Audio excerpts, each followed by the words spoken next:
Hey, what's going on, guys? This is Alex with Ryan here, and this is your weekly fishing report. It's full swing summer fishing, and we got a lot to talk about. Starting with rockfish. I know the rockfish bite's been obviously pretty decent in the mornings. Yeah, pretty much the only time you can get out there and comfortably fish. Unfortunately, with being so hot, a lot of people are having a tough time midday, but the morning bite, especially topwater, is on fire. Yeah. We just got these new Yozuri poppers in. They're a perfect size presentation. They're gonna represent that struggling peanut bunker on the surface. And we got this hot pink one, which is always a fire color for rockfish. So get out there in the morning. Now locations, obviously topwater, we're talking shallow water structure areas. Whether that be, you can catch them on the bridge. You can catch them Love Point, Mountain Point on the Magathie, Hackett's Point off the Severn. Yeah, I mean, there's a lot of different areas. One of my personal tips I can give you is some sort of shallow water point close to some deep water. And personally, I will say that the Patapsco holds a lot of those areas, especially inside of the Key Bridge, just because of all those cuts where those ships come through. So you have a lot of wrecks structure in the water that you can fish in shallow, and a couple 100 feet of it, there's drop. So they're easy for those fish to move in and out. That's also been one of those good areas where people have been going up there for live lining spot for, I wouldn't say major schools of rockfish, but they are catching fish off the old pilings of the Key Bridge. At least there's a little fleet there.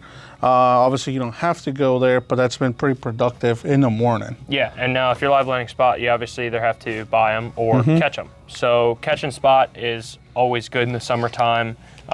Anywhere from like 10 to 15 feet usually, maybe even a little shallower. But what do you got there, Alex? So I like these bloodworms. They're imitation gulp. Bloodworms from Gulp.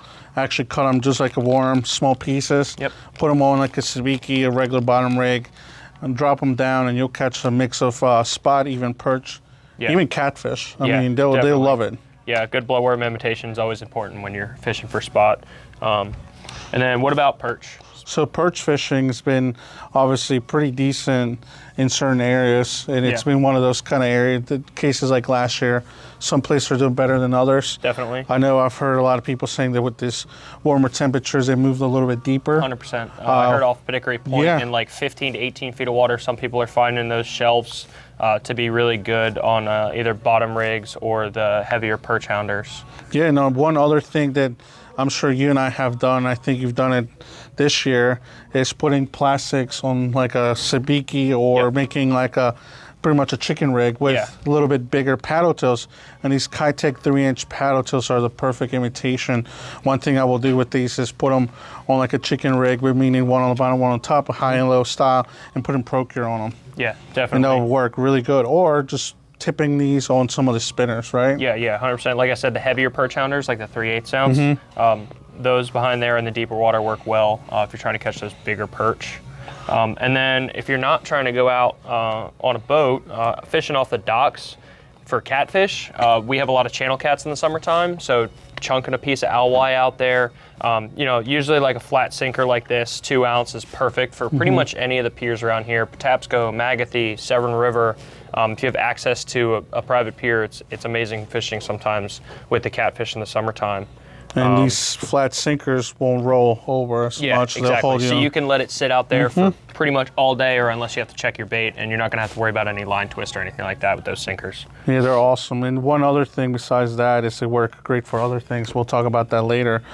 But another thing with that is going to be obviously fishing out for some freshwater stuff or brackish water, which is snakehead and bass.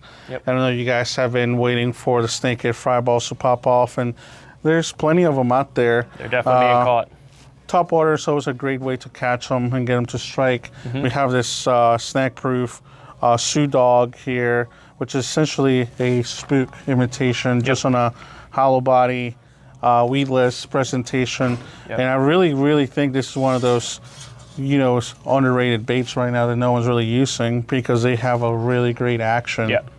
So we have the bigger size. We also have a smaller size too. So depending on what they're wanting that day, if they're going to be aggressive, get the bigger size. You could switch it up, go with the smaller one if they're being a little more skittish. But working this bait through a fry ball, you can twitch it back and forth really, really slow, and it drives those snakehead nuts. Yep. Another thing is this crawl, Psycho Crawls from Yamamoto. Yep. These guys are a classic just lure for this time of the year, especially if you're fishing the mill ponds on the Eastern Shore. It's one of my favorite lures to just pitch around the grass with a little Texas rig, set up, and they'll crush bass left and right. Yeah. One other thing with these is you can also run them weightless. They have these air pockets on the, in the claws. Yeah. So they'll actually sink in a and weird way. They'll sit like this, so it looks like an actual crawfish running away. So it's a really good lure for this time of the year, for sure. Yeah, absolutely. And then we have, going back to the bay, especially Southern Bay this time of year, pretty much, like I said last week, Poplar Island and south still. We have some bluefish and mackerel coming up the bay. So trolling for them is always a blast. You get to troll a little bit faster than, rockfish or cobia. And the perfect kit for that would be this Clark Spoon planer kit. So this is going to come with a number one planer and a number one Clark Spoon that works great for bluefish and mackerel. And you control these super fast, which the mackerel love. Other than that, we have specs. So a lot of sticking in the same area. You pretty much south of Poplar Island, the chop tank's really good. Point Lookout, Solomon's. Yeah, Solomon's. All those places reports down south. What do you have there for the specs? Yeah, so for specs, one thing that a lot of people don't notice is that there's actually shrimp in the bay. Yeah. And we're not talking about grass shrimp, and especially in the southern areas, there's full-size brown shrimp this time of the year. So most people don't think about throwing a shrimp imitation bait, and these Tsunami shrimp pre-rig setups here are amazing because you can just slowly pop them off the bottom, put them on a popping cork, and they work great. And it's not just speckled trout. Everything that lives in those areas will hit them. Yeah, absolutely. I mean, rockfish, bluefish, little puppy drum, bigger red drum. You name it, they'll hit them. And sea trout especially. So then pretty much the same thing. You also have the reds in pretty much the same areas as the specs. Like you said, Point Lookout's a great area to fish around there. There's a lot of little cuts and creeks and structure. I'm talking about little creeks. When I go inside some of those, you have the little peanut bunkers. This is new for us. This is a Yosuri fingerling. It looks just like a little peanut bunker. Yeah. Downsizing sometimes, if it's a little tough bite, it's great. Definitely. And you can catch them in, once again, perch, speckled trout, redfish. These things are killers. So make sure you get a few of those too as well. Yeah, absolutely. And then kind of bouncing up back here to the northern area, we have a really, really good crabbing right now. So 4th of July is coming up. I know a lot of people love to get crabs on the 4th of July. Yep. All the crab shacks are going to be super busy, so you can go out and get your own, even off piers, Sandy Point, Annapolis. The crabs are in 100%. And then once you catch your crabs, we have these JO crab knives. These are a great knife, super heavy in the hand. Everyone needs a crab knife when you're eating crabs, right? Right. So we carry these, so once you catch your crabs, you can eat them up. Awesome. And then we also stick into Oceanside. We have flounder, sea bass, always a great time of year to get them, and it's pretty much only going to get better throughout the summer. So push out to the wrecks and stuff like that, or even just 100%. inshore. And then Lonnie over there makes some sea bass rigs for us. So this is one of those high and low rigs. Essentially has a teaser hook on the top, and then you have your awesome ray minnow on the bottom. Bounce it on the bottom, they're gonna hit that jig, and then also see the little teaser hook with the mylar on the top. Yeah. It's gonna be killer for both sea bass and flounder. Tip that with squid, it'll be killer for you. Yep, and if you're going, let's say, a little farther out, if you're a little further out, the yellowfin are there, 100%. Yep. I've been on a couple times this year and killed them every time. I can almost guarantee you my next trip, I'm gonna try and get them on the jig and pop. And we just got these new Yosuri super long cast poppers, which I'm absolutely gonna pick up for myself. They got nice beefy hooks on them. They're nice and heavy. You can get them out forever. If you are marking those tuna or see them on the surface, this is a great popper to have with you offshore. Yep. And now I guess it's coming back in a little bit closer to shore. On your way back in, some of those cobia, I'm sure they're starting to work their way in the ocean coming up too.